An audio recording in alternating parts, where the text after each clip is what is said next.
악취라는 것은 사막취를 얘기합니다. 지옥, 악의 축생. 천계는 이숫과가 뭐냐면 윗바가가 뜻이 뭔가요? 과부의 마음입니다. 과부의 마음일 뿐. 그래서 이것은 원인 없는 마음이에요. 이렇게 태어나는 것은. 그렇기 때문에 거기에서는 미래를 향한 새로운 업, 유익하거나 해로운 업을 지을 수가 없어요. 이것은 과부의 마음 중에서 특히 무기의 마음입니다. 아비악 같다. 미래는 항상 현재의 행위에 의해서 결정됩니다. 이 행위라는 것은 깜마를 얘기하는데 이 깜마가 바로 창조의 원동력이에요. 그래서 이 깜마가 the real creator, 진정한 창조자입니다. 인간의 행위는 그것이 선이든 유익하든 악이든 해롭든 항상 순간순간 현재의 의지, 그 의지라고 해도 좋고 의도란 말을 많이 씁니다. 초기 불교에서는 의도는 뭐라고 하나요? 이 째따나가 깜마입니다. 일어납니다. 업은 항상 창조적이다. 이렇듯 업은 세계 창조의 원동력, 세계의 창조자가 있다면 그것은 업이다. 유부는 설일체 유부를 얘기합니다. 경험의 현상 세계를 온갖 존재로 분석해서 이 존재가 바로 유예요. 그것의 찰나성만을 인정합니다. 그래서 여기 어떤 존재가 있다고 할 때 그 있다는 그 존재는 찰나에 있다가 머물다가 사라지고 찰나에 있다가 머물다가 사라지고 찰나에 있다가 머물다가 사라지는 거예요. 그래서 여기 A라는 존재, B라는 존재, C라는 존재는 각기 다른 존재입니다. 그러니까 찰나에만 있고 무상하게 사라져서 그것의 독립적 존재성을 갖지 않는다. 그런 얘기입니다.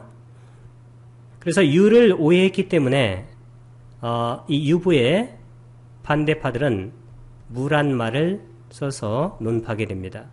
업은 객관적 기세간이라는 것은 우리가 알고 있는 이런 세계를 얘기하는 거예요. 주관의 유정세간을 조작하여, 그러니까 업이라는 것은 깜마는 뭐냐면 쌍카라, 조작하는 거예요. 조작해서 형성하는 거예요. 성립이라는 것은 형성하는 것이다. 형성시키는 그것의 원동력입니다. 유정의 세계는 다만 업의 유전상속, 그러니까 상속일 따름이다.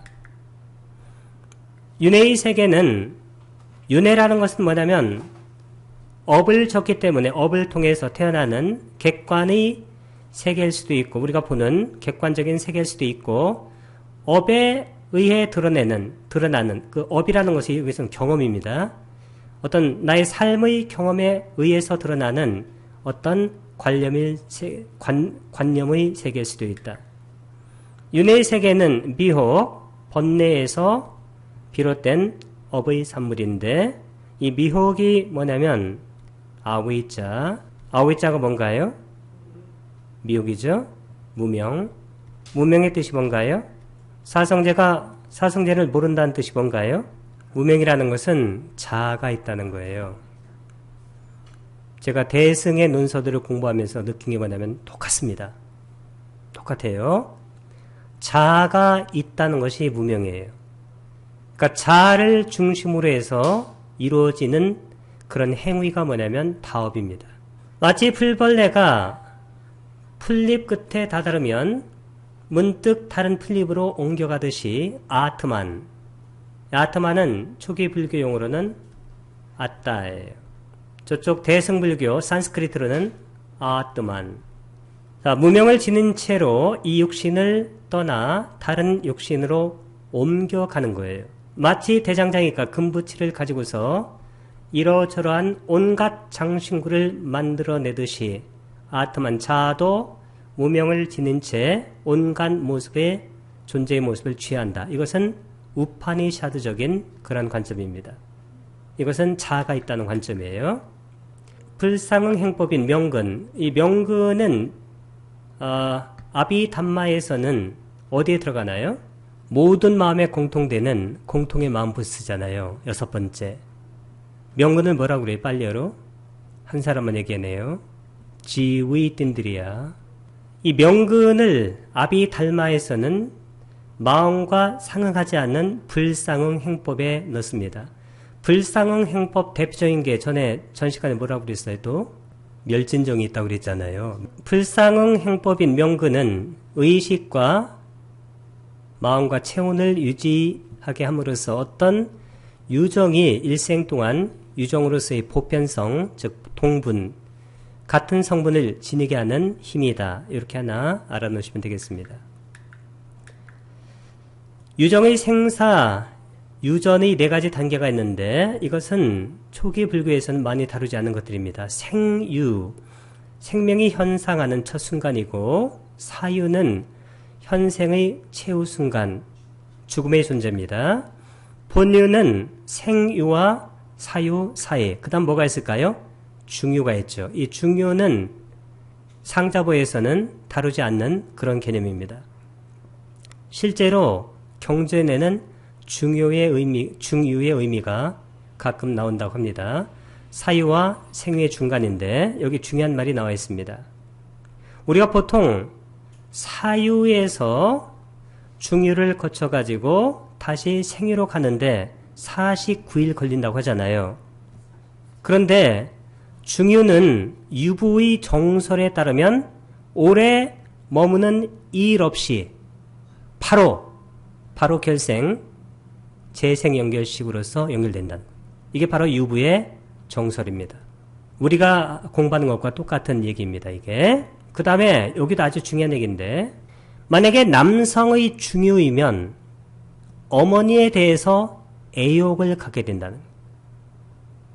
이것은 심리학에서 말하는 그러한 오디퍼스 컴플렉스와 똑같아요. 그래서 아버지에 대해서는 진해, 성냄을 일으켜 부모의 정자와 난자가 결합하는 순간 미워하는 이의 그것을 자신의 존재로 여기고 기뻐한다는 거예요. 불교에 있어서 윤회라는 것은 마치 풀벌레가 이 풀에서 저 풀로 옮겨가듯이 고정불변한 자아가 존재하여 이 생에서 저 생으로 옮겨가는 것이 아니라, 그게 아니에요. 오온이 찰나의 생성 소멸함으로써 전이하는 현상이에요. 상속하는 겁니다. 이렇게 찰나생 머물고 소멸하고 다시 생주멸, 다시 생주멸, 그 다음에 생주멸 이렇게 되는데 이것이 전부 다 뭐냐면 이것이 전부 오온이에요. 근데 이때 A라는 오온, B라는 오온, C라는 오온, D라는 오온, E라는 오온, F라는 오온은 같은 오온일까요? 다른 오온일까요? 이게 같다고 해도 틀리고 그 다음에 다르다고 해도 틀려요. 그래서 중론에 보게 되면 불이란 말이 나와요. 이게 같지도 않고 다르지도 않아요. 같다고 하면 논리적인 모순이 발생해요. 왜냐하면 고정불변의 자아가 있다고 하는 것이니까. 다르다고 하면 유전상속이라는 그 이론에 위배가 됩니다. 그래서 불이란 말이 나온 거예요. 이렇게. 그러니까 전이하는 현상이다. 이렇게 생각하면 되겠습니다. 스크린에 비친 영상의 변화는 한 장의 필름이 전이함으로써 나타나는 것이 아니라 수많은 필름, 특히 1초에 24장이 찰나찰나 걸쳐 생성하고 소멸함으로써 나타나는 현상이에요. 그래서 우리가 오온의 전이 현상을 설명하는 가장 좋은 방법은 영상의 쓰이는 필름, 이 필름으로 영상을 만들어내는 그것을 설명하는 것이 가장 편안한 설명입니다. 자아란 오온에 대해 세간의 언어적 관습에 따라 일시 측명한 것에 불과한 겁니다. 그래서 우리가 나라고 하는 것은 다른 것을 얘기하는 것이 아니라 나의 오온을 얘기하는 것이다. 색수상 형식. 생의 흐름이라는 것은 오온의 상속인데, 상속이라는 것은 아까처럼 생주멸, 이렇게 보면 멀리서 보게 되면 마치 들불처럼 이것이 연결돼서 있는 것처럼 보이지만 실제로는 영화의 필름처럼 다 끊어져 있다. 이런 얘기입니다.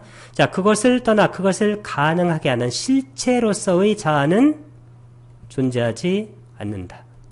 우리가 공부하는 것과 똑같은 공부고 이것을 벗어나면 붓다의 법을 완전히 벗어나는 거예요.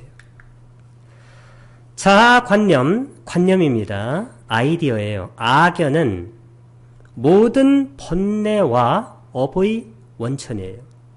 번뇌가 뭐예요? 번뇌라고 하기도 하고 또 오염원이라고도 해요. 간단하게 탐, 진치, 아니면 우리가 그 번뇌라고 할 때, 아사와라고 할 때는 그것은 감각적 욕망의 번뇌, 존재에 대한 번뇌, 무명에 대한 번뇌. 무명이 바로 이 치예요, 치. 그래서 이 치가 바로 무명인데, 아까 무명이 뭐라고 그랬어요? 빨리 답을 얘기하면 자아가 있다는 생각이에요. 악연, 자아, 딱 맞잖아요. 악연은 모든 번뇌와, 그래서 내가 있다고 생각하니까 나를 중심으로 해서 행위하는 것이 업이에요. 그러면 왜 아라는 업을 짓지 않나요? 아라는 내가 있다고 하는 그러한 생각이 하나도 없습니다. 그래서 아라는 그냥 행위하는 거예요. 아라한에게는 행위는 있는데 그 행위를 짓는 작자는 없어요. 물론 모든 사람도 마찬가지예요. 단지 그것을 나라고 집착할 때 그때 바로 그러한 그 번뇌들이 커지는 거예요. 자, 이를 유신견이 뭔가요? 요거 다 똑같아요. 유신견, 오온의 집적을 실제하는 자로 간주하는 것이다. 그래서 우리가 무명 행식할 때 그 무명이 뭐냐 딱 물으면 간단하게 대답하면 뭐라고 그래요? 자아가 있다고 생각하는. 붓다의 법의 열쇠는 무아예요. 그것만 알면 법 전체가 다 풀려요. 삶의 질적 변화를 초래하는 각성을 견도라고 그래요. 자, 존재 본성에 대한 통찰이라고 합니다. 아비달마 불교에서는 불타의 12연기설 역시 오온 상속의 한 형태로 이해했는데 이것이 바로 정설이에요. 그러니까 12연기가 뭐냐면 오온이 상속하는 거다. 이거 아주 중요한, 이것은 통찰이며 중요한 견해입니다. 관점. 그 중론을 보게 되면 관 12연기품이 있어요. 그럼 중론은 뭐라고 그랬어요? 아비달마를 논파하려고 쓴 거예요. 그러면 아비달마에서 얘기하는 것과 다 반대로 얘기하는. 그러나 12연기를 다루는 품에서는 아비달마와 중론의 그 서술 방식이 거의 똑같아요. 김상철 교수가 그랬어요. 12연기만은 상대방의 이론 논파하려고 한 게 아니라 붓다의 12달마서를 그대로 서술한 거예요. 제가 다음 주에 드리는 그 중론 프린트 보게 되면 제가 12연기를 굉장히 상세하게 아마 거의 거기 있는 것을 거의 다 쳐왔어요. 왜냐하면 12연기는 붓다의 깨달음의 내용이에요. 12연기를 이해한다는 것은 붓다의 깨달음의 내용을 이해한다는 거예요. 자, 찰나연기가 있어요. 찰나연기. 이 찰나연기라는 것은 한 찰나 중에 연기지가 동시에 함께 일어나는 것을 말해요. 근데 원래는 이 찰나 연기도 맞고 실제로 그 유부에서 말하려고 하는 것이 분의 연기예요. 분의 연기. 이건 조금 이따 하도록 하겠습니다. 자, 분의 연기가 나오는데 12지는 과거와 현재와 미래의 생에 걸쳐 무관에는 틈없이 온이 상속한다는 거예요. 중요한 단어가 이거예요. 온 상속. 다시 말해 12지는 모두 온을 본질로 하는데 두드러진 상태가 바로 분우예요. 어떤 부분에서 그 두드러진 상태에 근거해서 각각의 지분의 명칭을 설정하는 것으로 이를테면 무명이 두드러진 상태의 온을 뭐라 할까요? 당연히 무명. 이것도 온입니다. 노사가 두드러진 상태의 온을 당연히 노사라고 하죠. 그래서 온의 상속이다. 이건 제대로 잘 본 거죠. 왜? 우리의 삶이 온의 상속에 불과한 거예요. 윤회도 뭘까요? 온의 상속이에요. 그럼 우리가 무명행식 할 때 식은 온일까요? 온 아닐까요? 대부분이 이 식을 온이 아니라고 생각해요. 그러나 식이라는 것은 제가 아비의 그 중론을 공부하면서 정확하게 알았어요. 그게 보니까 이 식이라는 것은 특히 온 중에서 그 식은 색이 약해요. 미세하고 정신적인 부분이 강한 거예요. 그러나 거기에도 색이 있는 거예요. 에너지로. 아주 중요한 말입니다. 이게. 온이 바로 상속한다. 그렇게 유부에서는 분의 연기설을 불타의 정설로 취하였고 이에 따라 12연기를 3세 양중인과 들어보셨나요? 이것은 테라와다 상좌부하고 대승이 공이 같은 거예요. 무명이란 과거 생에서 일어난 온갖 번뇌로서 이 무명이 바로 번뇌예요. 번뇌가 뭐라고 그랬어요? 무명하게 되면 자아가 있다는 거예요. 이렇게. 사실은 사성제를 모르는 거니까 자아가 있다고 생각하는 거예요. 중유의 최후 찰나를 거쳐 현생의 의식으로 잉태되기 전까지의 오온입니다. 이것도 무명도. 자, 행이란 과거 생에서 지은 업이에요. 현재 생에서 짓는 업을 뭐라고 하나요? 아니, 현재 생에서 짓는 업을 뭐라고 그래요? 현재 생에서 짓는 업을 유라고 그래요. 유, 바와. 여기서 중요한 단어 이거예요. 과거 생에서 지은 온갖 업으로서 현생의 그 결과가 나타날 때까지의 오온이에요. 이것도. 그러나 현생의 업은 현생의 업이 아까 뭐라고 그랬어요? 12연계에서 유. 아직 결과를 완전히 낳지 않았기 때문에 행이라고 하지 않는 것이다. 제가 이걸 읽고 행과 유의 차이를 분명히 알게 됐습니다. 공부가 상당히 좀 좋아져요. 따라서 무명과 행은 과거 생에서 지은 두 가지 원인입니다. 자, 식이란 모태 중에 잉태되는 찰나의 오온이에요. 식도 오온이다. 아주 중요한 관점이죠. 이 순간에는 오온 중 식이 가장 두드러지기 때문에 그것을 일시 연계의 한 갈래로 그냥 이름 붙인 거예요. 그냥 이름 붙인 거지 이 자체가 실체가 있는 건 아니에요. 그걸 이분들이 부탁해서 모르는 것이 아닙니다. 왜냐하면 언어라는 것은 언어 자체가 항상 뭐가 있냐면 모순이 있어. 언어에는 아까 비가 내린다, 꽃이 핀다, 내가 간다 할 때 내가 따로 있고 가는 것이 따로 있고 이렇게 있는 게 아니에요. 명색은 명은 정신이고 색은 물질인데 오온이에요. 이것은 정신은 물질은 색, 정신은 수상행식. 자, 잉태 이후 육처가 생겨나기 전까지의 오온이다. 이거 정확하죠. 이거 혹시 들어봤어요? 갈라람 텐의 첫 번째 주의 그 이름이에요. 두 번째 주에는 알부담, 세 번째 주에는 패시, 네 번째 주에는 건남, 가나예요. 그 다음에 발라사가는 이렇게 다섯 번째 주의 일부인 텐의 오위를 말하는 거예요. 명색이라는 거예요. 초기 불교로 제가 설명을 해드릴게요. 모태에서의 점진적 성장인데 이게 어디 나오냐면 S가 뭔가요? 쌍위따니까야 10의 약하상위타에 나와요. 발음을 정확하게 제가 말씀드릴게요. 첫 번째는 깔라라. 이것이 대승에서 뭐라고 그래요? 갈라람. 텐의 첫 번째 주. 실로가 아니라 시로라기 끝에 놓인 기름방울 만한 크기예요. 두 번째는 아부다.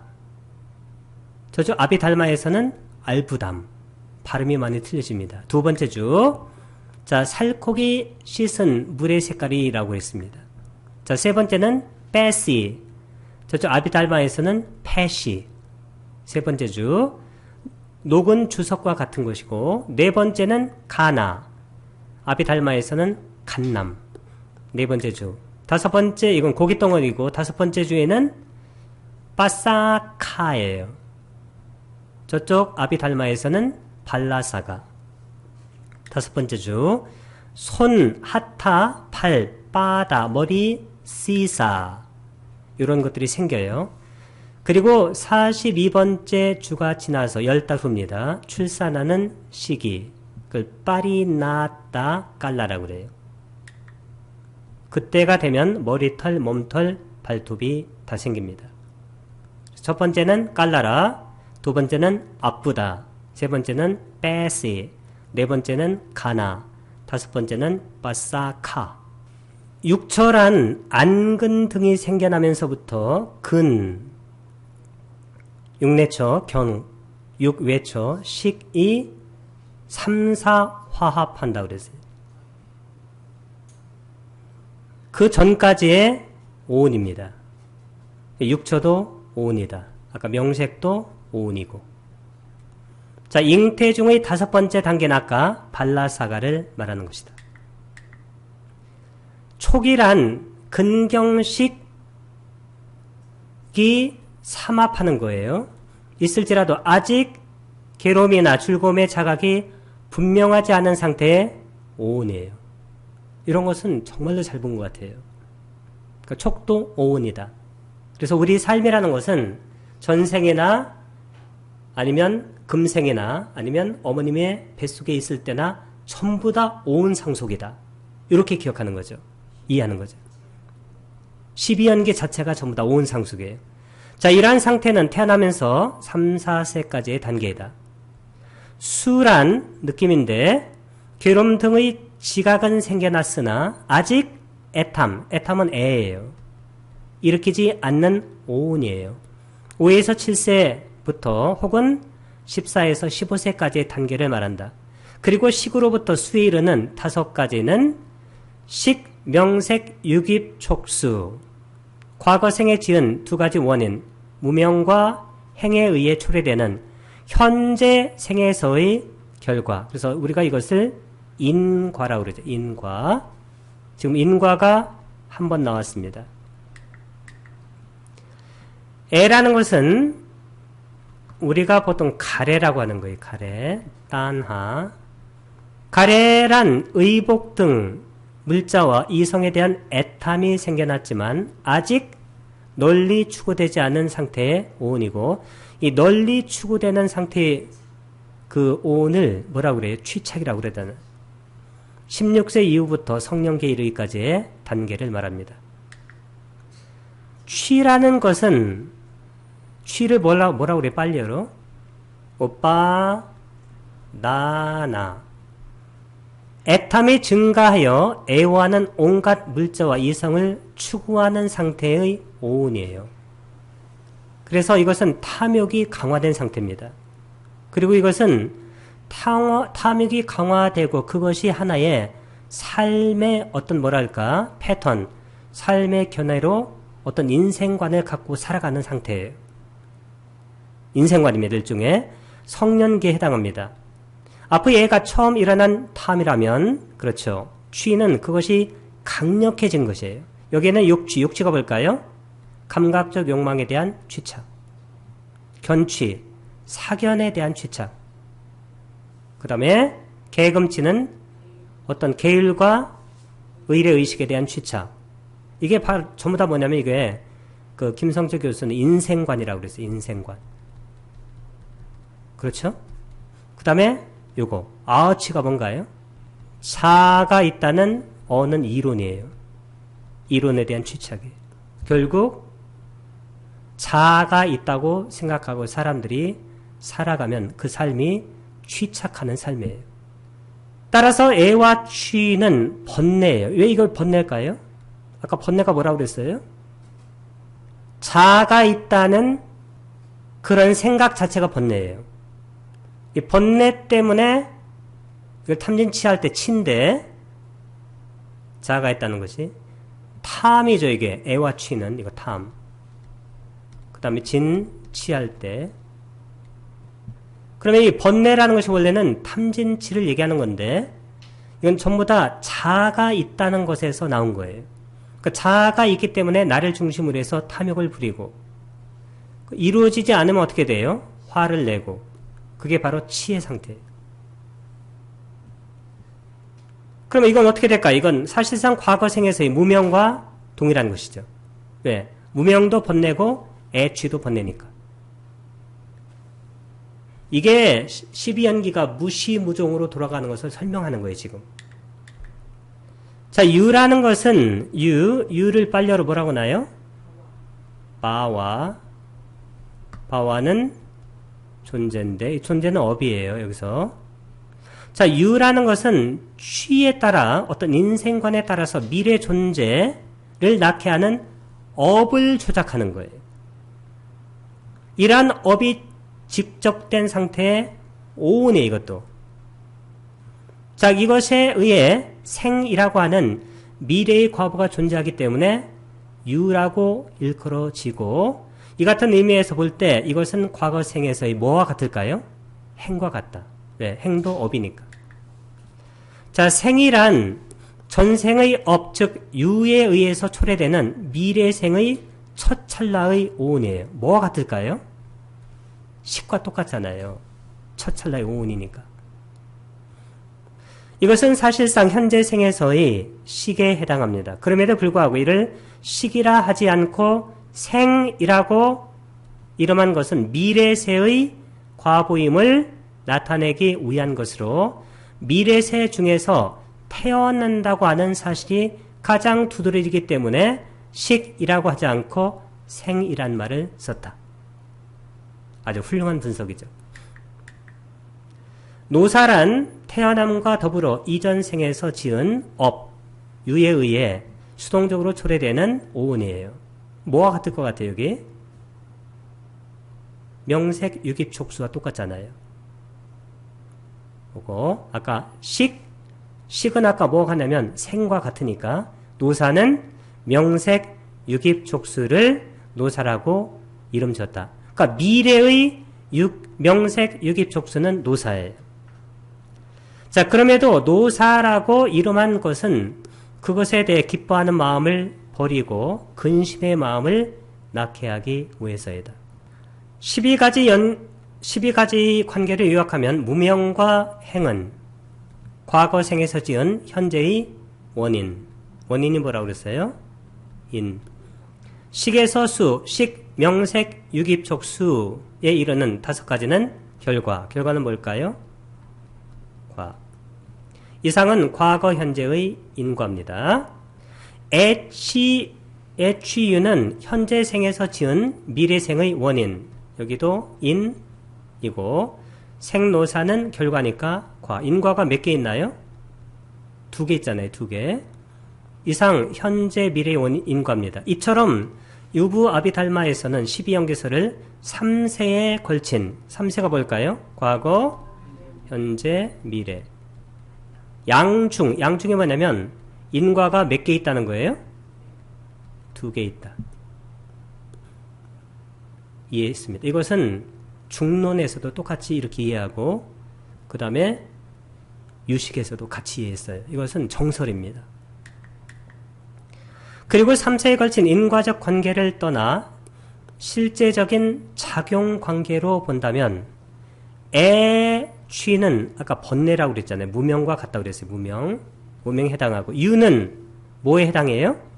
업이기 때문에 행에 해당하고 미래생의 첫 찰나 오은 생은 뭐에 해당합니까?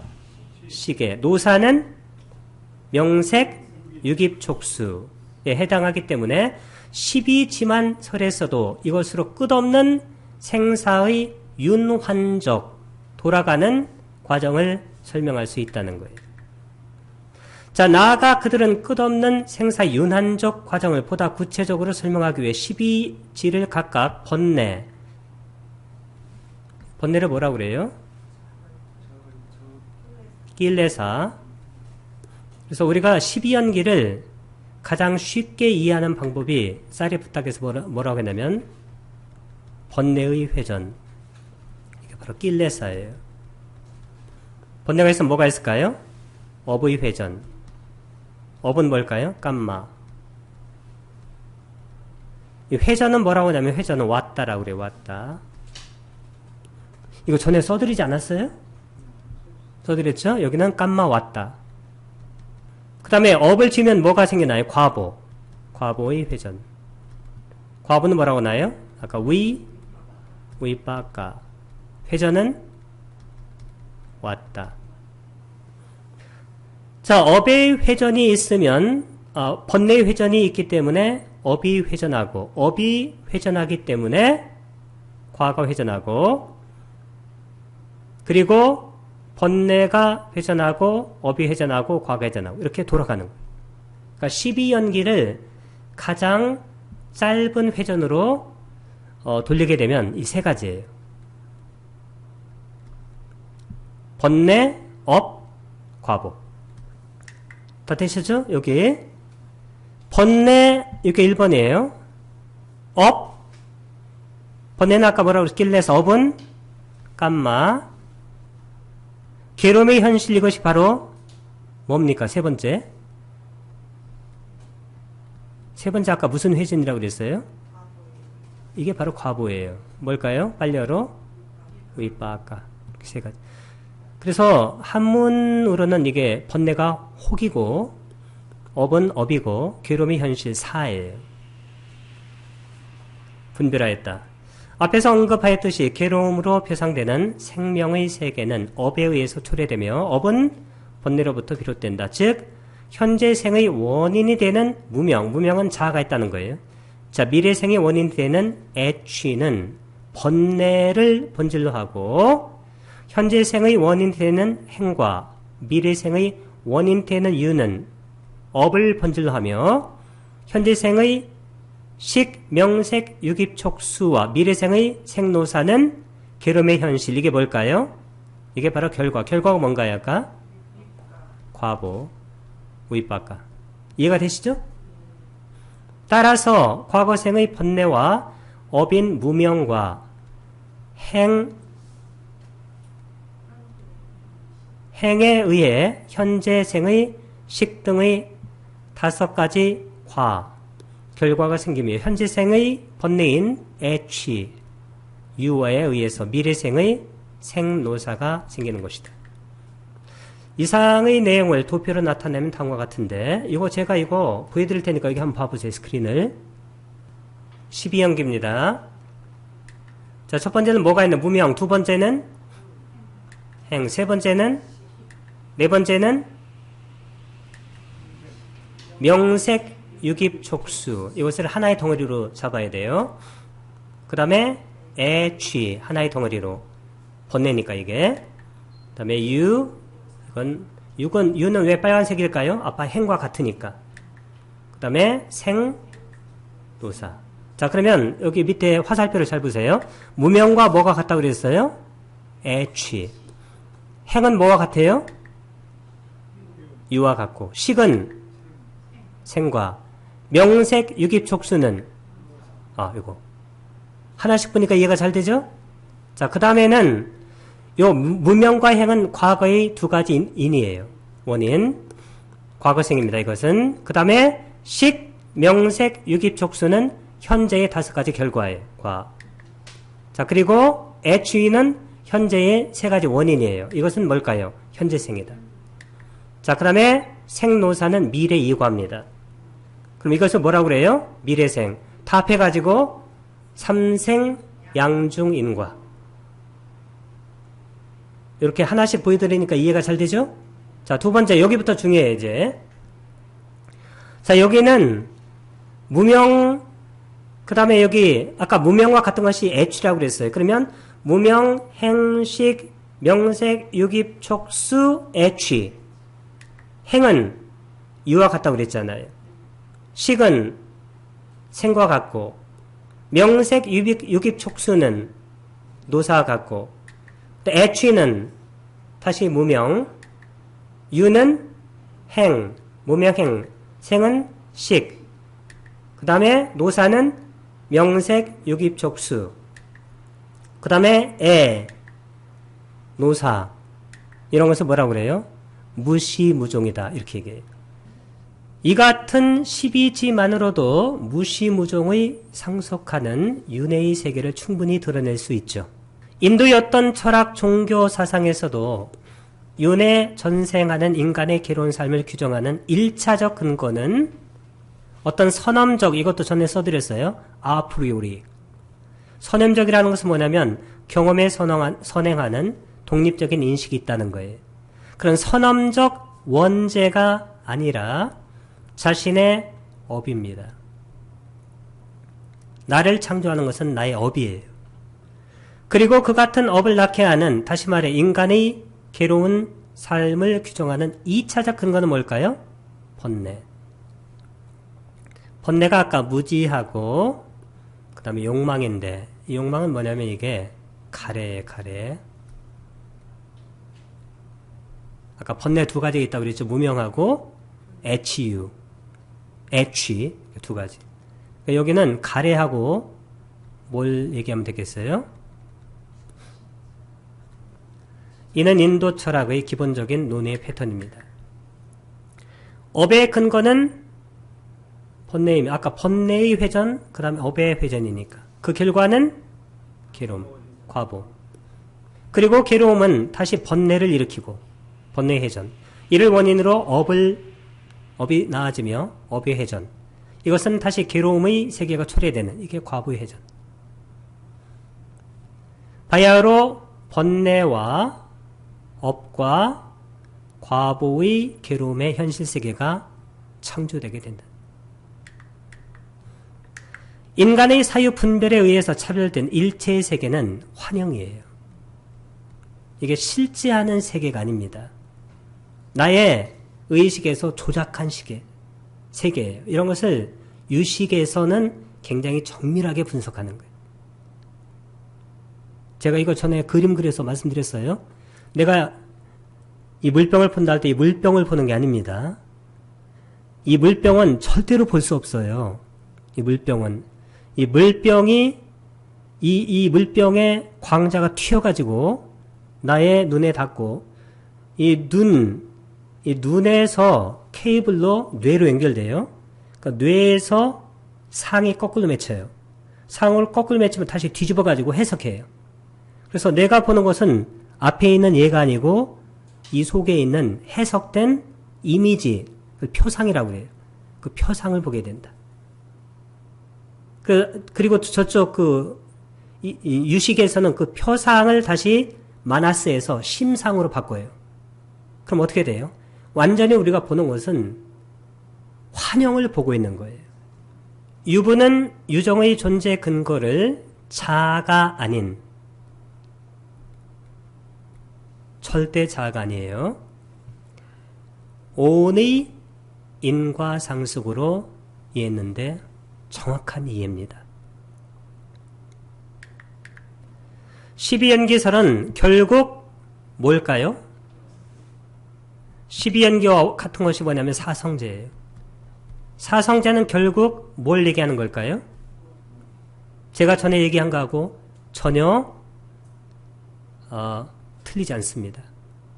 제가 정확하게 말씀드린 것 같아요. 제가 이거 공부하면서도 제가 느낀 게 뭐냐면 내가 알고 있는 것이 상당히 정확하다는 거예요. 그리고 굉장히 핵심 부분을 통찰해낸 거예요. 자, 무명등의 번뇌, 번뇌는 낄레사예요. 그에 따른 업이 있기 때문에 윤회 또한 있는 것이라면 결론은 간단하죠. 번뇌가 소멸하면, 번뇌가 뭘까요? 윤회가 소멸할까요? 소멸하지 않을까요? 소멸하죠. 그게 바로 열반이에요. 그래서 초기 그 불교에서는 열반이 뭐냐면 탐진치가 없는 것. 정확한 결론이죠. 번뇌는 이치에 대한 무지에서 비롯되는 이지적, 이성적, 지적인, 이지적은 intellectual 번뇌예요. 그래서 우리가 보통 미리혹이라고 합니다. 자, 본능적 욕망에서 비롯되는 정의적, 정의적이 뭐예요? 정서적, affectionate, 미사혹입니다. 나눌 수 있다. 전자는 사성제를 관찰함으로써, 사성제를 관찰하는 것은 뭐냐면 무아를 관찰하는 거예요. 그러면 이 지적인 번뇌는 즉시 사라져요. 즉각적으로 끊어지는 번뇌, 즉 견도소단, 견소단 혹은 견혹이라고. 후자는 선정을 닦아야 돼. 특히 정서적인 번뇌, 특히 탐진치할 때 치가 바로 이지적인 번뇌고 탐진이 정서적 번뇌예요. 그것은 우리가 이해했다고 해서 금방 끊어지는 게 아니에요. 그것은 실제로 마음을 닦아야 돼요. 선정을 통해서 반복적으로 관찰함으로써 점진적으로, 이건 점진적으로 해요. 그러니까 이지적인 번뇌는 실제로는 즉각 끊어질 수 있다. 그러나 정서적인 번뇌는 점진적으로 끊어지는 번뇌, 즉 수도소단, 수소단, 수혹이라고 했다. 색계와 무색계의 경우 성냄이 존재하지 않잖아요. 선정의 세계에서는. 왜냐하면 성냄은 전오식, 아리비설신, 감수하는 고수, 고수가 뭐예요 이게? 두카 웨다나. 그럼 우리가 괴로울 때는 성을 내게 돼요. 일어나는 것으로 상계, 상계는 뭐냐면 육계가 아닌 색계하고 무색계예요. 그 상계에서는 전오식이 작동하지 않아요. 그래서 우리가 실제로 명상할 때도 전오식으로 하는 게 아니고 눈을 감고 육식으로 하는 거예요. 아니비서신 의할 때 그 의식. 제6식이 감수하는 정신적인 괴로움. 우수가 뭐예요? 우수. 도마나사잖아요. 도마나사. 도마나사만이 존재할 뿐 고수가 존재하지 않기 때문에 성냄이 일어나지 않는다. 이걸 우리말로 불만이라고 그래요. 불만. 정신적인 불만. 온갖 번뇌의 소멸은 사성제에 대한 직접적이고도 즉각적인 통찰에 의해서만 가능해요. 사성제가 의미하는 것은 무아입니다. 이것을 현관이라고 그래요. 현관이 뭐냐면 현전에서 직접 명료하게 관찰하는 것. 영어로는 immediate, 직접적인, distinct, 명확한 comprehension, 이해입니다. of various 다양한 forms, 형태의 phenomenon, 현상이에요. 여기서는 견도와 수도 두 가지가 있다. 사성제를 결과 원인, 사성제는 뭘 사성제라고 그래요? 고진멸두라고 그러죠? 그럼 이게 고가 결과잖아요. 집은 원인이에요. 그래서 원인과 결과로 하지 않고 결과와 원인의 순서로 살아난 이유는 세계를 관찰하는 순서라는 거예요. 세상에 고통이 있구나. 그 원인이 있겠지. 가래. 멸하는 것도 있겠지. 그게 뭐냐면 팔정두라. 이렇게 관찰하는 순서에 따른 겁니다. 자, 괴로움으로 표상된 세계를 먼저 관찰하고 원인을 탐구하며 그런 다음 괴로움의 소멸을 관찰하고 나중에 그 방법을 추구한다. 이것도 훌륭한 설명입니다. 염의 힘에 의해 해가 관찰의 대상에 머물게 된다. 야, 훌륭한 말이네요. 염이 뭘까요? 사티는 뭘로 인도한다고 그랬어요? 인도하는 것은 뭐라고 그래? 인도하는 거? 초기 불교 이래 여기도 잘 들어보세요. 지혜와 선정. 지혜는 뭘까요? 위파사나. 선정은 지관. 사마타 위파사나는 초기 불교 이래 늘 동시적인 것. 제가 항상 이렇게 얘기했어요. 늘 이랬다 저랬다가 아니라 늘은 항상 동시적인. 이걸 전에 뭐라고 그랬어요? 유가 난다라고 그랬죠? 유가가 뜻이 뭐라고 그랬어요? 요가 묵다. 난다도 원래 이게 요가의 뜻이에요. 묵고 또 묵다예요. 아마 부탁해서 그 다음에 중생들이 이것을 떼놓을 것을 걱정해가지고 아마 묵고 또 묵고는 것을 2번 쓴 것 같아요. 쌍법이 아니에요. 쌍법이에요. 항상 동시적인 거예요.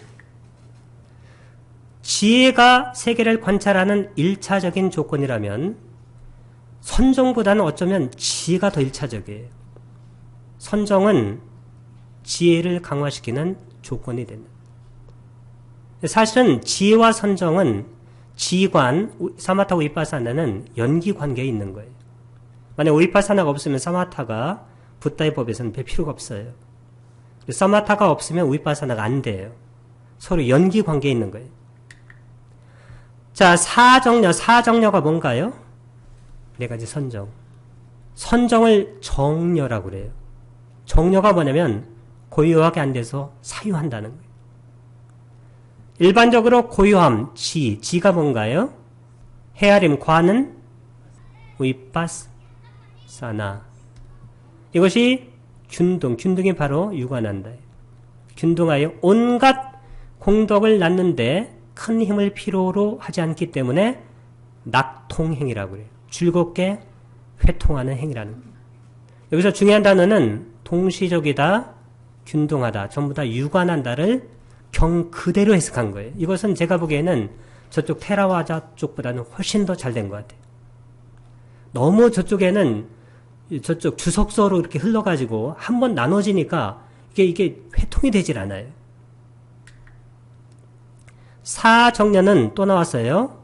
지, 사마타하고 관, 위파사나가 균등한데 반하여. 무색계 선정은 뭐가 더 강할 것 같아요? 당연히 관은 위파사나는 감소하고 뭐가 증가할 것 같아요? 사마타가 증가한다.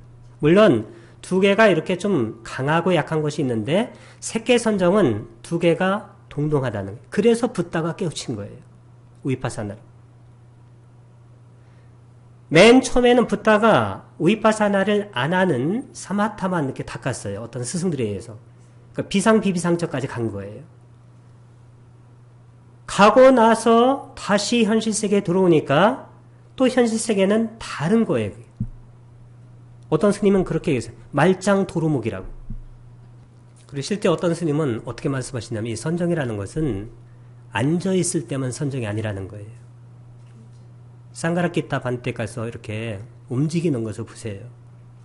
걸을 때도 그분은 이 정려가 돼요. 딱. 그 다음에 앉을 때도 일어설 때도. 감각적 욕망을 떨쳐버리고 해로운 법들을 떨쳐버린지.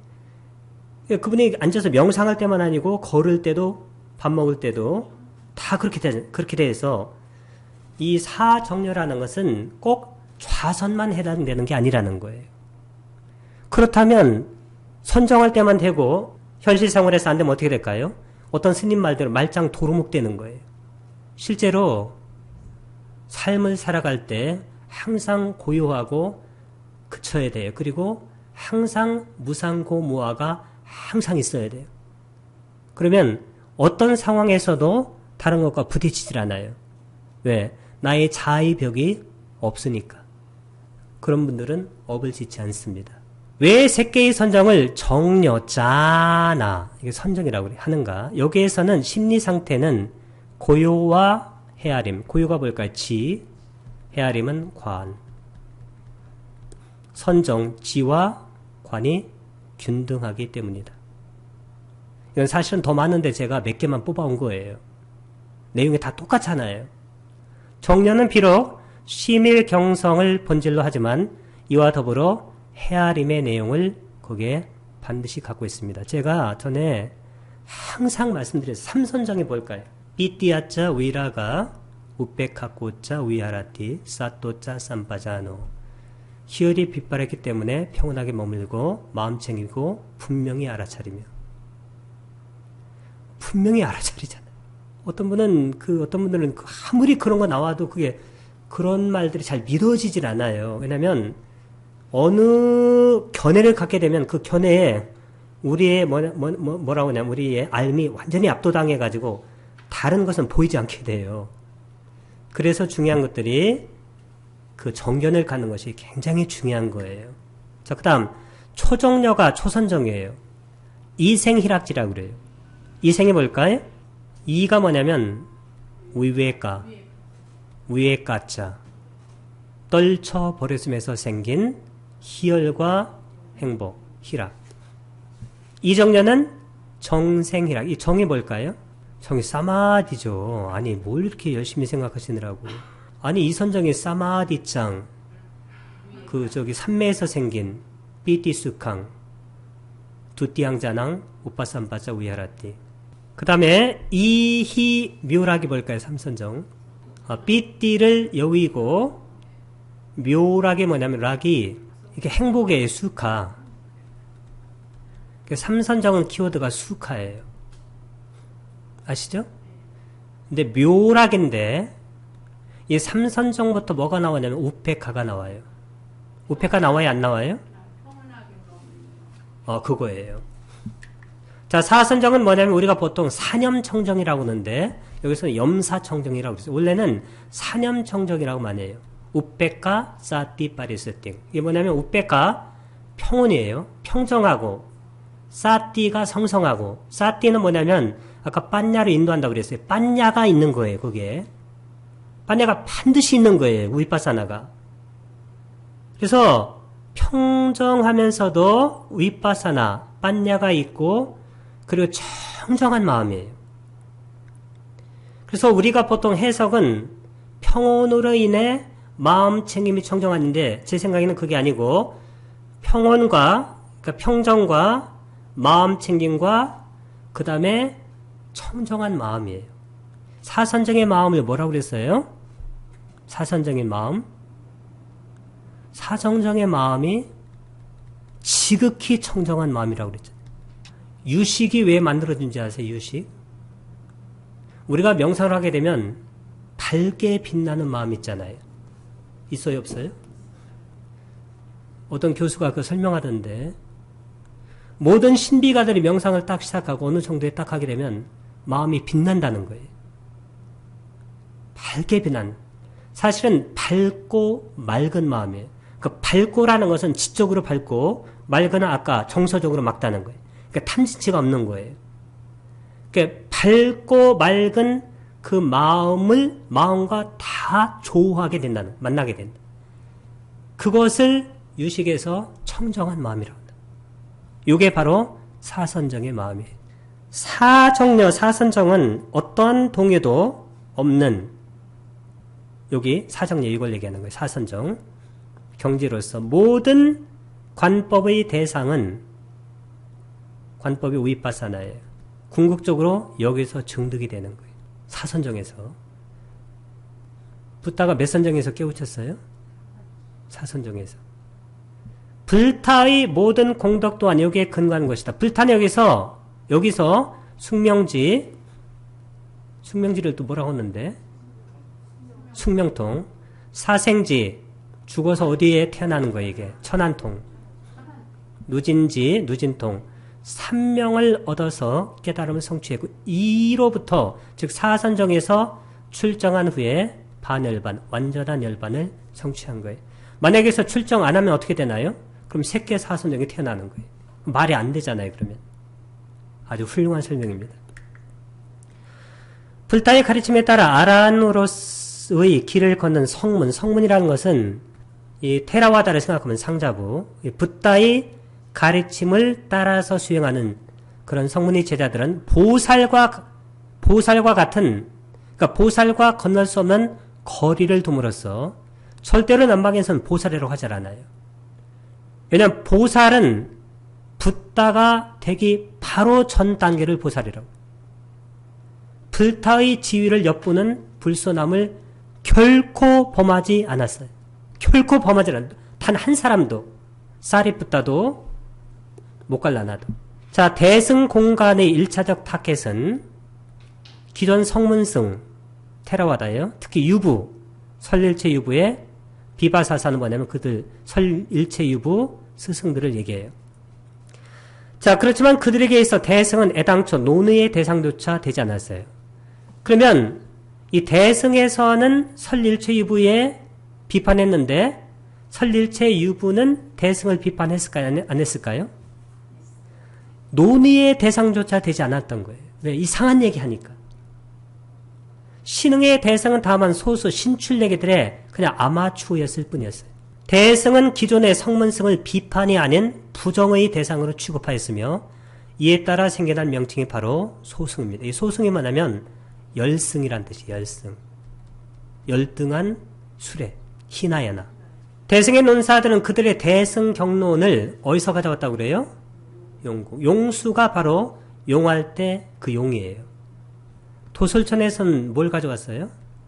용궁에서는 화엄경, 기타. 도솔천에서는 무착이라고 하시나요? 무착. 아상가. 이 무착이 뭘 썼어요? 성유식론인가? 유식의 개조예요. 무착 이전에는 멧데야, 미륵. 그러니까 미륵이 1차 개조라고 그래요. 그러니까 미륵이 어디 있어요? 도솔천에 가서 무착이 유식을 배웠다는 거예요. 이거 왜 이런 말이 나오는지 아시겠죠? 여기 용궁은 누가 갔어요? 우리가 용수 보살한테 보살은 그냥 붙인 거예요. 후대 사람들이. 훌륭한 인간이라는 거예요. 거기에. 근데 스님들이에요. 스님들.